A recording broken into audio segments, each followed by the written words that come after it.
أعوذ بالله من الشيطان الرجيم بسم الله الرحمن الرحيم الحمد لله رب العالمين الصلاة والسلام على أشرف الأنبياء والمرسلين سيدنا ونبينا أبي القاسم محمد اللهم صل على محمد وعلى أهل بيته الطيبين الطاهرين المعصومين المظلومين ولعنة الله على أعدائهم أجمعين أما بعد فقد قال الله سبحانه وتعالى في كتابه الكريم بسم الله الرحمن الرحيم شهر رمضان الذي أنزل فيه القرآن صلوات بر محمد وآل محمد اللهم صل على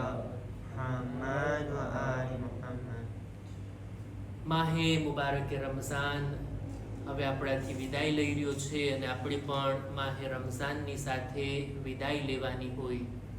આ માસુમીનની હદીસોમાં, એમની દુઆઓમાં, એમની સીરતમાં બયાન થયેલી વાતોથી આપણને જાણવા મળે છે કે આપણે આ આદાબમાંથી છે કે રમઝાન મહિનાને દુઆઓની સાથે, દિલની અંદર તમન્નાની સાથે કે ખુદા આવતા વર્ષનો માહે મુબારકે રમઝાન આપણને જો નસીબ કરે, એવી દુઆઓની સાથે, આપણી દુઆઓ કબૂલ થાય એવી આશા અને તમન્નાની સાથે આપણે રમઝાન મહિનાને રૂખસત કરવાનો હોય છે.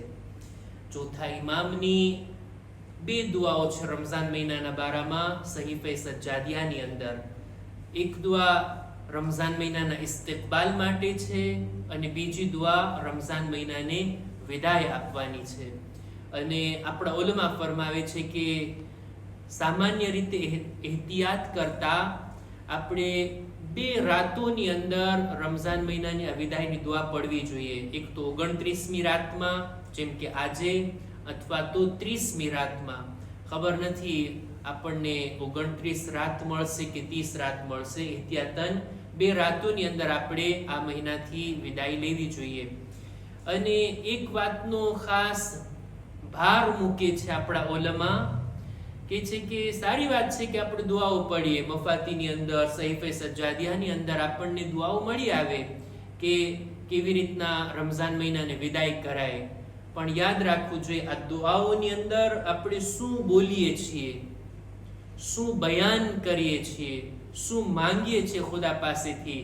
આ દુઆની અંદર ચોથા ઇમામ દિલની અંદર એવા અહેસાસની સાથે, દુઃખની સાથે રમઝાન મહિનાથી જુદા થાય છે કે એ અલ્લાહના પ્યારા મહિના, તારા જવાથી અમારા દિલ દુખી છે, તારા જવાથી અમને તકલીફ થઈ રહી છે, તારાથી જુદું થવું અમારા માટે સખ્ત છે. આવા જુમલા ચોથા ઇમામ પોતાની દુઆમાં પડે છે.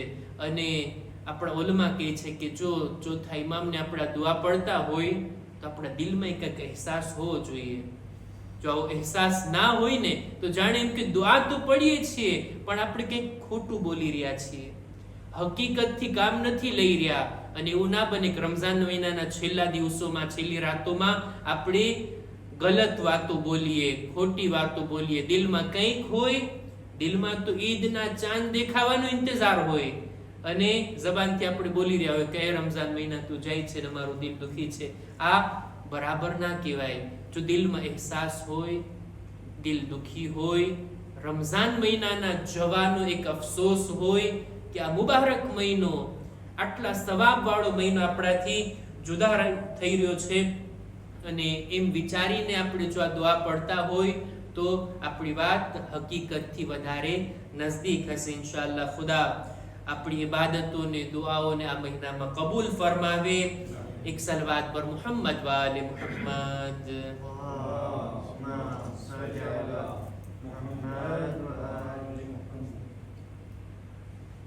આપણે આપણા મૌઝુની અંદર જો દાખલ થઈએ તો આજે હું ચાહું છું કે આપણા મૌઝુને આજે પૂરો કરીએ. આવતીકાલે તો શબે જુમાની મજલિસ હશે ને ત્યારબાદ રાત. રમઝાન મહિનાની અંદર ખુદાનો શુકર આપણને એક તૌફીક થઈ કે આખો મહિનો આપણે ઈ કુરાનની ચર્ચા કરી શક્યા કે કુરાનની મજીદમાં નબીઓ પૈગંબરો સિવાય પણ અમુક લોકોના ખુદાએ નામ લીધા, એમની સિફતો, એમના ગુણો અથવા તો અવગુણો, એમની ખૂબીઓ અથવા તો એમના અંદર રહેલી બુરાઈઓને ખુદાએ બયાન કરી. આપણા માટે નમૂના તરીકે સારામાં સારા લોકોને પણ ખુદાએ પેશ કર્યા અને બુરા લોકોને પણ ખુદાએ પેશ કર્યા. મારી લિસ્ટમાં જેટલા મારા નોટમાં નામો હતા લગભગ બધું મેં બયાન કરી દીધું. બહુ ઓછું બાકી રહ્યું છે અને આ મોઝુને આપણે પૂરું કરીએ. ખુદાએ અમુક લોકોના નામ લીધા અને એ લોકોને આપણી માટે નમૂના તરીકે ગણાવીને ખુદાએ સારા લોકોની ખૂબીઓ બયાન કરી. દાખલા તરીકે જનાબે લુકમાન, જનાબે તાલુત કે જાલુત, કોણ સારું હતું બેમાંથી? તાલુત સારા હતા અને જાલુત સામેનો બાદશાહ. તો એની આપણે ચર્ચા કર્યા. એ સિવાય બુરા લોકોની અંદર જનાબ ઇબ્રાહીમના ચાચા આઝર, ફિરഔન, પછી સામરી, હામાન અને આ રીતના આપણે અમુક લોકોની ચર્ચાઓ કર્યા. આજે ચાહું છું કે આ ચર્ચાને પૂરી કરવા માટે હજી એક માણસનું નામ કે જેને ખુદાએ લીધું છે કુરાનમાં, નેગેટિવ શખ્સિયત, અને બહુ કડક શબ્દોમાં એનો ઉલ્લેખ થયો છે. આ શબ્દો એવા ભારી છે અને એક જ વાર કુરાનમાં એનું નામ આવ્યું છે. એના નામનો સૂરો પણ છે કુરાનમાં, સૂરે લહબ, અબુ લહેબ. અને આ એવો માણસ કે જેનું નામ, એની વાઈફનો પણ જિક્ર છે અને આખી ફેમિલી એવી હતી કે જેણે રસૂલે ખુદાને ખૂબ પરેશાન કર્યા. રસૂલે ખુદાના સગા ચાચા હતા અબુ લહેબ, સગા ચાચા. રસૂલે ખુદાના ચાચાઓ પણ અજીબ હતા. આપણને એક એકની તારીખ દેખાય, એક એકની હિસ્ટ્રી આપણે જોઈએ તો એક ચાચા એટલા મહેરબાન, એટલા એમની સાથે સારું સુલૂક કરનાર કે રસૂલે ખુદાનું ધ્યાન રાખ્યું છે બાળપણથી. યતીમીમાં રસૂલે ખુદાને પનાહ આપી છે. દીકરા કરતા વિશેષ, ના દીકરાની જેમ, સગા દીકરા કરતા પણ વધારે જેમનો ખ્યાલ રાખ્યો છે એ છે જનાબે અબુ તાલિબ. કેટલી હિમાયત કર્યા, કેટલો સાથ આપ્યા. જ્યાં સુધી જનાબે અબુ તાલિબ જિંદા હતા કોઈ કાફિર મુશરિક રસૂલે ખુદાને તકલીફ ના પહોંચાડી શક્યું. જનાબે અબુ તાલિબની વફાત બાદ હવે રસૂલે ખુદા હિજરત કરે છે અને હુકમ આવે છે ખુદા તરફથી, એ રસૂલ હવે તમે હિજરત કરો, તમારા નાસિરો મદદગાર, તમારું ધ્યાન રાખવા વાળા હવે દુનિયામાં નથી રહ્યા. જનાબે અબુ તાલિબ, એમની તો ખાસ ફઝીલત છે અને જેટલું બયાન કરી એમના હકમાં એટલું ઊંચું છે. સલામુલ્લાહ અલૈહ. બીજા એક ચાચા છે જનાબે હમઝા, એ પણ રસૂલે ખુદાના ચાચા. અને જંગે ઉહુદમાં એમની એવી દર્દનાક શહાદત થઈ છે કે રસૂલે ખુદા એમના જનાઝા ઉપર ગિરિયા કર્યા છે. ન ફક્ત પોતે રડ્યા, બીજાઓને પણ રડવાનો હુકમ આપ્યો. એવી દર્દનાક શહાદત. એમણે પણ રસૂલે ખુદાનો ખૂબ જ સાથ આપ્યો હતો.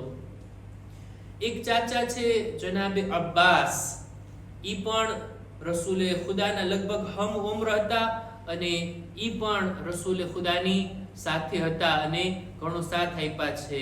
પણ રસૂલે ખુદાના આ ચાચા અબુ લહેબ એટલા દુશ્મન હતા, એવા સખ્ત દુશ્મન હતા. અને દુશ્મનીની વાત અહીંથી શરૂ થઈ કે ખુદાએ રસૂલે ખુદાને પહેલા તો હુકમ આપ્યો હતો તમે ફક્ત તમારા કુટુંબમાં, તમારા કબીલામાં જ લોકોને ઇસ્લામની દાવત આપો. 2.5 વર્ષ સુધી રસૂલે ખુદા પોતાના ખાનદાનમાં જ તબલીગ કરતા. ત્યારબાદ હવે હુકમ આવ્યો વઅન્ઝિર અશીરતકલ અક્રબીન. આ જ્યારે ખાનદાનની વાત થઈ ગઈ, હવે ખાનદાનની અંદર તબલીગ કર્યા બાદ બીજો હુકમ આવે છે કે ના, હવે તમે લોકોને આમ તબલીગ કરો, બધા મક્કા વાસીઓને તમારા દીન તરફ બોલાવો. જનાબે રસૂલે ખુદા આ હુકમ મળતાની સાથે જ મક્કામાં કોહે સફા ઉપર જઈ અને એક રીતની નિદા આપે છે, વા સબાહા.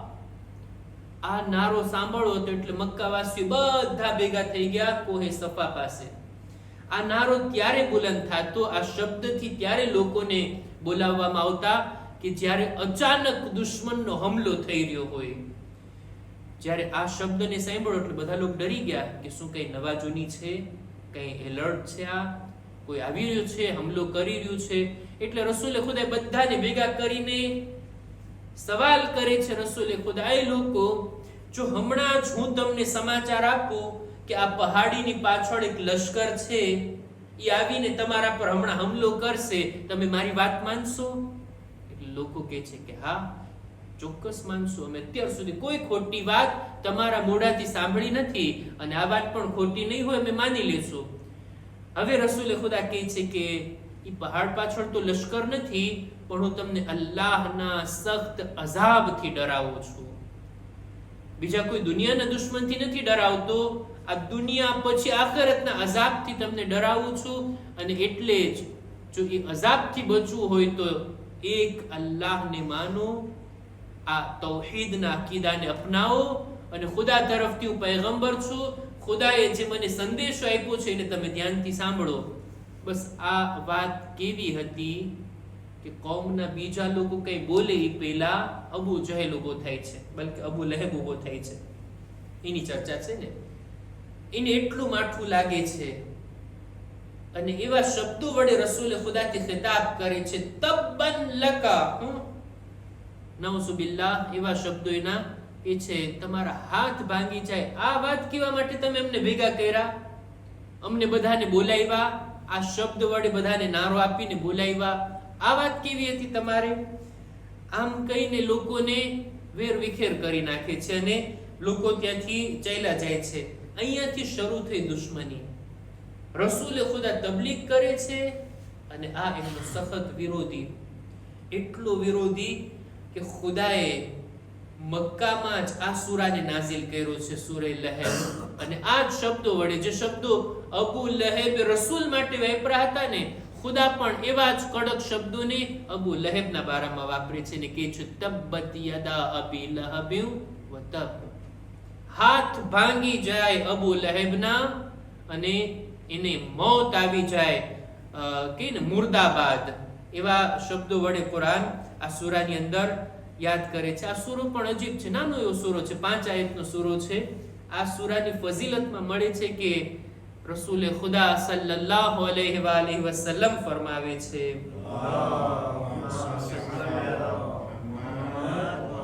જે કોઈ આ સૂરો પડે ને તો આશા છે કે ખુદા આ સૂરો પડનારને અને અબુ લહેબને બેને એક જગ્યાએ જમા નહીં કરે. મતલબ શું થાય? જે ઠેકાણું અબુ લહેબનું છે એ ઠેકાણું આપણું નહીં હોય, જે કોઈ આ સૂરો પડે. 5 આયતનો આ સૂરો. બહરહાલ સૂરે લહેબની અંદર આ રીતના શબ્દો વડે નાઝિલ થયો અને એની અંદર એની ઝૌજાનો પણ zikr થયો, વમ્રઅતુહુ હમ્માલતલ હતબ. એની ઝૌજા પણ આવી જ રીતના મુર્દાબાદ, કે જે લાકડાઓ ઉપાડવા વાળી છે. હવે આના 2 અર્થ ઉલમાએ કર્યા. લાકડા ઉપાડવા વાળી એટલે લાકડા ઉપાડીને લોકો ઘરે લઈ જાય. શા માટે લઈ જાય? સળગાવવા માટે, ચૂલો સળગાવવા માટે, આગ લગાડવા માટે.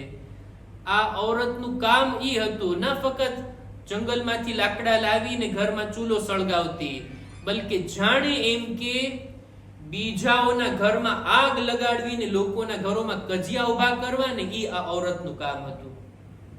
એવી બદ જબાન હતી કે લોકો આ ઔરતની જબાનથી ડરતા, દૂર રહેતા કે ભાઈ આની જબાનથી આપણે દૂર રહીએ. આ જ્યારે બોલશે ને ત્યારે એક સારો શબ્દ એના મોઢાથી નહીં નીકળે, જાણે બોલે તો મોઢામાંથી કીડા ખરતા હોય. લોકો ડરતા. ઉમ્મે જમીલ એનું નામ, કે આ ઔરતથી દૂર ભાગો. એ બોલશે જ્યારે, અને જ્યારે એ ઔરતને ખબર પડી કે આ રીતનો સૂરો નાઝિલ થયો છે અને રસૂલે ખુદા સૂરે લહેબની તિલાવત કર્યા છે, એટલે એવી ગુસ્સામાં આવે છે. મસ્જિદુલ હરામમાં, ખાને કાબાની આજુબાજુમાં રસૂલે ખુદાને તલાશ કરતી આવે છે. મોહમ્મદ મને મળી જાય તો હું એને આમ કહી દઉં ને તેમ કહી દઉં. આવી બધી તૈયારીની સાથે ગુસ્સાની અંદર મસ્જિદુલ હરામમાં દાખલ થઈ. રસૂલના અમુક સાથીઓને રસૂલે ખુદા મસ્જિદુલ હરામમાં ખાને કાબાની બાજુમાં જ બેઠા હતા અને ઉમ્મે જમીલ દાખલ થઈ. લોકો ડરવા લાગ્યા કે આ આવી રહી છે, આ આવશે અને મોઢું ખોલશે. અને એવા શબ્દો કાઢશે, એવી વાતો બોલશે, લોકો ડરવા લાગ્યા. અને પછી બોલતી બોલતી એલાન કરતી આવે છે, રસૂલે ખુદા મને મળી જાય એટલે હું એને આમ કહી દઈશ ને તેમ કહી દઈશ. અને એ આવી રહી હતી. રસૂલે ખુદાના અસહાબ કહે છે કે અહીંયા જ આવી રહી છે. રસૂલે ખુદાને જ ગોતે છે. રસૂલ કહે છે આવવા દો એને, ભલે બોલતી, આવવા દો, શું કરશે. આવે છે અને બધી બાજુ નજર દોડાવે છે. રસૂલે ખુદા ત્યાં જ બેઠા છે, પણ એને નજર નથી આવતા, એ નથી જોઈ શકતી. આવે છે, સાહેબને પૂછે છે ક્યાં છે મોહમ્મદ, મને મળી જાય એટલે હું આમ કહીશ ને તેમ કહે છે. અને એવા શબ્દો, એવો પોતાનો ગુસ્સો ઠાલવીને અહીંથી ચાલી જાય છે. રસૂલે ખુદાને દેખાણા તો નહીં અને ચાલી ગઈ ત્યાંથી. આ વાતથી આપણને ખબર પડે છે કે ખુદા ક્યારેક પોતાના નબીને, પોતાના વલીને દુશ્મનોથી બચાવવા માટે દુશ્મનોને આંધળા બનાવી દે છે. એક રીતે જોતા રસૂલ ગૈબતમાં હતા ને, પણ બીજાઓ માટે નહીં, આ ઔરત માટે, કે એનાથી નુકસાન ન પહોંચી શકે. આવી રીતના અબુ લહેબ પણ, અને અબુ લહેબની ઝૌજા, રાવી કહે છે કે મેં મક્કાની અંદર જોયું કે એક જવાન, એટલે કે રસૂલે ખુદા મક્કાની બજારોમાં, મક્કાની ગલીઓમાં લોકોને બોલાવે છે, એ લોકો કહો લા ઇલાહા ઇલ્લલ્લાહ તુફલિહુ, તમે કામયાબ થાશો, અઝાબથી બચી જાશો, નેક રસ્તા તરફ આવી જાઓ. આ રીતની તબલીગ કરતા કરતા આગળ વધે છે. અને એના જ ચાચા એટલે કે અબુ લહેબ હાથમાં પથ્થર ઉઠાવી અને રસૂલે ખુદાના પગ ઉપર ફેંકી રહ્યા છે. રસૂલના પગ જખ્મી, લોહી લોહાણ. રાવી પૂછે છે કે આ કોણ છે? કે છે આ એક જવાન છે જે અલ્લાહ તરફથી સંદેશો લાવ્યા છે, નબી છે અને લોકોને પોતાના દીન તરફ બોલાવે છે.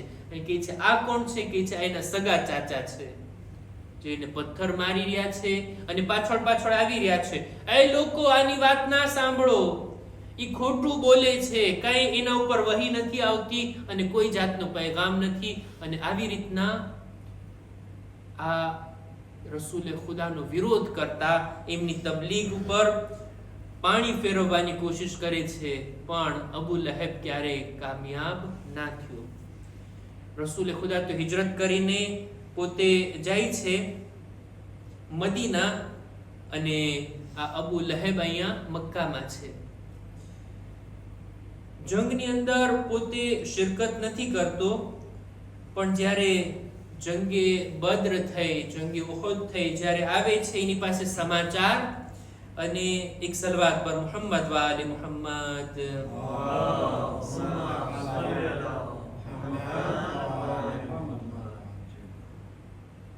જંગની અંદર પોતે તો શિરકત નહોતી કરી, પોતે મક્કામાં જ હતો, પણ જ્યારે કાફિરોનું હારેલું લશ્કર, બદ્ર અને ઉહદમાં હારેલું લશ્કર જ્યારે પાછું ફરે છે, અને ત્યારે લોકો આવીને બયાન કરે છે કે ભાઈ જંગની અંદર આમ થયું, મુસલમાનો આમ લડતા હતા અને આ રીતના હતા. એવામાં જ એક ગુલામ બયાન કરતા કરતા કહે છે કે મુસલમાનોનું લશ્કર તો નાનું હતું, પણ જ્યારે લડવા આવે ને ત્યારે અમોને વધારે દેખાતા હતા. એક માણસ અમને 10 માણસ દેખાતા હતા. એનું કારણ એ હતું કે આસમાનથી ફરિશ્તા આવ્યા હતા મુસલમાનોની મદદ માટે. બસ આ સાંભળવું હતું કે અબુ લહેબને ગુસ્સો આવે છે. એ બધો રિપોર્ટ સાંભળે છે ને જંગનો. આ ગુલામને એક જોરથી તમાચો મારે છે, અને જ્યારે આ રીતના તમાચો મારે છે ગુલામને, એ ગુલામની જે માલિકીન હતી, જે માલિકા હતી, ઔરત હતી, એ જ્યારે જુએ છે કે આ માણસે મારા ગુલામને તમાચો માર્યો, જ્યારે કે જંગની વાત બયાન કરી રહ્યો હતો, એટલે એક ઔરત આ ગુલામની જે માલિક હતી એ એક મોટી મજબૂત લાકડી લઈને અબુ લહેબના માથામાં મારે છે. એનું માથું જખ્મી થઈ જાય છે અને કહે છે કે શા માટે તું મારા ગુલામને, એક કમજોર ગુલામને, એના ઉપર તો ગુસ્સો ઉતારે છે? આ જંગ હારી ગયા અને આ રીતની તમને શિકસ્ત થઈ. અબુ લહેબનું માથું ફાટી જાય છે, લોહી લુહાણ થઈ જાય છે, અને 7 દિવસ સુધી એમને આ માથાનો જખ્મ રહી છે અને એની અંદર સડો થાય છે. અને એવી એની હાલત થઈ ગઈ, એવી એના બદનની એના જખ્મની હાલત થઈ ગઈ કે લોકો એનાથી દૂર ભાગવા લાગ્યા. એને મક્કાની બહાર મૂકી આવ્યા અને દૂરથી જ એના માટે કંઈ ખાવાનું કે કંઈ પાણી આપતા. અને અંતમાં તો એવો વખત આવ્યો કે એટલી બુરી બદબુ એના અંદરથી આવવા લાગી કે લોકો એના ઉપર પથ્થર ફેંકવા માંડ્યા. અને જ્યારે એ મરી જાય છે તો પણ એના ઉપર પથ્થરની માટી નાખીને એમને ત્યાં જ એને આ પથ્થરની અંદર દાટી દેવામાં આવ્યો. અને આ રીતના આ અલ્લાહનો દુશ્મન હલાક થાય છે. એની ઝૌજાના બારામાં પણ ખુદાવંદે આલમે આ જ રીતના બયાન કર્યું કે એ આગના લાકડા ઉઠાવવા વાળી છે. અર્થ કર્યું કે ફક્ત ઘરમાં ચૂલો સળગાવવા જો એ લાકડા ઉઠાવતી હોય તો એમાં કંઈ ખોટી વાત નથી, પણ લોકોના ઘરમાં ચાડી ચુગલી કરીને આગ લગાડતી આ એક કામ હતું. અને સાથોસાથ એની ઝૌજા એના બારામાં ખુદા કહે છે કે આ જે લાકડાને ઉઠાવવા વાળી છે એ દુનિયાના નહીં બલકે જહન્નમના લાકડાને ઉઠાવવા વાળી છે, કે જહન્નમમાં એના જ કામોના લીધે એ ત્યાં અઝાબની અંદર બળવાની છે. અને આ રીતના આ બંને લોકો, આ ઝનો શૌહર અબુ લહેબ અને એની ઝૌજા દુનિયાથી જાય છે. ઇસ્લામ વગર હરગીઝ ઈમાન ન લાવ્યા અને સખત વિરોધ કરનાર હતા. એમને કુરાને નથી કીધું કે આ બંને લોકો જહન્નમી છે. એને ન તો એનો માલ કે કંઈ જે કંઈ એને હાસિલ કર્યું કંઈ કામ ના આવ્યું, અને આ લોકો હંમેશના માટે જહન્નમની અંદર બળવાના છે. ખુદાવંદે આલમ કુરાન મજીદમાં નામ લઈને ચોખવટથી કોઈ પણ જાતના તારુફ વગર, કોઈ જાતની ફોર્માલિટી વગર ચોખવટથી બયાન કરે છે. રસૂલે ખુદાના સગા ચાચા કેમ ના હોય, હક રસ્તા ઉપર નથી તો નથી, એને આવો અઝાબ થવાનો છે. અને નામ લઈને ખુદાએ કીધું રસૂલ સાથે રિશ્તો હોવો, સગપણ હોવો સારી વાત, પણ જો રસૂલના મિશન ઉપર હોઈએ તો, નહીંતર રસૂલના મિશનથી દૂર હોઈએ તો આ ફક્ત રિશ્તો, ફક્ત સગપણ એમની નસ્લમાંથી હોવું પણ કાફી નથી.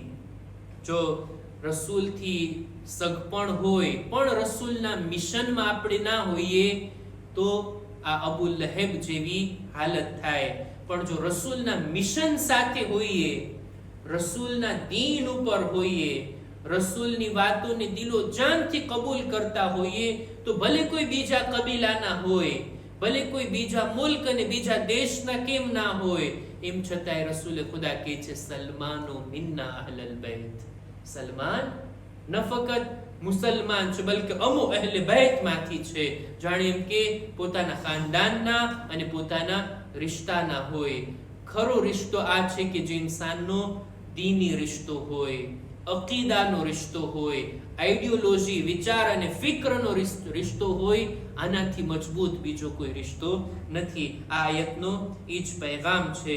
રસૂલે ખુદાની સીરત પર, એમના મિશન પર, એમના દીન ઉપર, એમની સુન્નત પર અમલ કરવાની ખુદા ઇન્શાઅલ્લાહ આપણને નેક તૌફીક અતા ફરમાવે. આ સાથે આપણે આ મૌઝૂને પૂરું કરીએ છીએ અને અહેકામ અને મસાઇલની અંદર એક બે મસલા બયાન કરીને હું વાતને પૂરી કરું. જેવી રીતના કે આપ જાણો છો, આપણે આજકાલ ફિત્રાના મસાઇલ બયાન કરી રહ્યા હતા.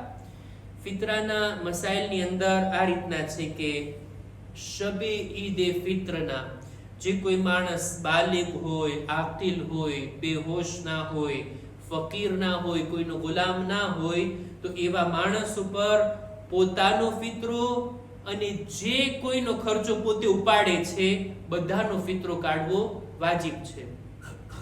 હવે આપણા હેઠળ જેનો ખર્ચો આપણા શિરે છે, શક્ય છે કે આપણી ઔલાદ હોય, આપણા સગાવાલા હોય, આપણા મા બાપ હોય, આપણા ત્યાં કામ કરવા વાળા હોય, નોકર ચાકર, એવા નોકર ચાકર કે ફક્ત એનો પગાર જ આપણે નથી આપતા, એને ખાવા પીવાનું પણ આપણે જ આપતા હોય, એનો ખર્ચો પણ આપણે ઉઠાવતા હોય, તો એનો ફિતરો કાઢવો વાજિબ છે. ભલે મુસલમાન ના હોય, મુસલમાન પણ ના હોય ને તોય, કેમ કે આપણે એનો ખર્ચો ઉપાડીએ છીએ તો એનો ફિતરો પણ કાઢવો આપણા ઉપર વાજિબ છે. ક્યારેક એવું બને કે આપણી ઔલાદ, આપણા કોઈ સગાવાલા ભલે આપણી સાથે નથી રહેતા, આપણા ગામમાં નથી રહેતા, બીજા કોઈ ગામમાં રહે છે, આપણો કોઈ દીકરો, આપણી કોઈ દીકરી બીજા ગામમાં રહે છે, પણ એનો ખર્ચો આપણે ઉઠાવીએ છીએ, તો એનો ફિતરો પણ આપણે કાઢવો જોઈએ, આપણા ઉપર વાજિબ છે. આટલું જ નહીં, જો આપણે ત્યાં કોઈ મહેમાન આવે શબે ઈદના, ઈદની રાતના, જો આ ચોખવટ છે કિતાબની અંદર, ઈદની રાતના ગુરુ પહેલા કે ગુરુ પછી ત્યાં તે વાજિબની રોએ આપણે ત્યાં કોઈ મહેમાન આવે, આપણે ત્યાં જમે, આપણે ત્યાં રાત રોકાય, એની બધી જવાબદારી આપણે શિરે હોય, એને સુવા બેઠવાનો, ખાવા પીવાનો બધો બંદોબસ્ત આપણી ઉપર હોય. આવા મહેમાનનો ફિતરો પણ આપણે કાઢવો જોઈએ, આપણા ઉપર વાજિબ થાય છે. ઈ મહેમાન કે જે આપણે ત્યાં આવે, રાત રોકાય, આપણે ત્યાં આપણી ઉપર એનો ખર્ચો આવતો હોય એનો. હવે શબે ઈદના કોઈ ઇફતારી કરાવે અથવા પોતાના ઘરે કોઈને રોઝો ખોલાવે તો એનો ફિતરો આપણા ઉપર લાગુ પડતો નથી. ખાલી રોઝો ખોલાવવાથી, ઇફતારી આપવાથી, સામાન્ય રીતે છેલ્લી તારીખના, રમઝાન મહિનાની છેલ્લી તારીખના કોઈ ઇફતાર કરાવવાથી ડરતું હોય કે આખી નાતનો ફિતરો મારા ઉપર લાગુ ના પડે. ના, એવું કઈ નથી. છેલ્લા રોઝાનો ઇફતાર કરાવવો, રોઝો ખોલાવવાથી આપણા ઉપર ફિતરો લાગુ નથી પડતો. ઈ મહેમાન જે આપણા ઘરે આવે, આપણે ત્યાં જમે, આપણે ત્યાં રાત રોકાય અને આ રાતના અંદર આપણા શિરે એની બધી જવાબદારી હોય ને, એવા મહેમાનનો ફિતરો આપણે કાઢવાનો હોય છે. મારા ખ્યાલથી આ બધા મસાઇલ ક્લિયર હશે. ઇન્શાઅલ્લાહ બીજા કઈ સવાલ હોય તો આપણે તમારી ખિદમતમાં છીએ અને ઇન્શાઅલ્લાહ ખુદા આપણને રમઝાન મહિનાના અંતમાં આ ફિતરો આપવા જેવી ઇબાદત કરવું પણ નસીબ ફરમાવે. ખુદાની બારગાહમાં દુઆ છે, પરવરદિગારા અમારી ઇબાદતો, દુઆઓ, નમાઝ, રોઝા, અમારા આમાલ, અમારી તિલાવતોને તારી બારગાહમાં કબૂલ ફરમા. ખુદાયા, અત્યાર સુધી જો રમઝાન મહિનામાં અમારી મગફિરત ના કરી હોય, બાકી બચેલા દિવસો રાતોમાં, બાકી બચેલી કલાકોમાં ખુદાયા તો અમારી મગફિરત ફરમાવ. દરેક મુમિનીન મુમિનાત જો બીમાર છે, ખાસ કરીને એક મુમિનાના હકમાં આપણે દુઆ ગુજારીએ, ખુદાયા તેણીને શફાએ કામિલા અતા ફરમા. પરવરદિગારા અમારા બદનમાં પણ સલામતી આપી, દરેક બીમારીઓથી અમોને મહેફૂઝ રાખ. ઝમાનાના ઇમામના ઝુહૂરમાં જલ્દી કરી અમારો શુમાર એમના સાથીઓમાં કર. રબ્બના તaqabbal મિન્ના ઇન્નકા અંતસ સમીઉલ અલીમ.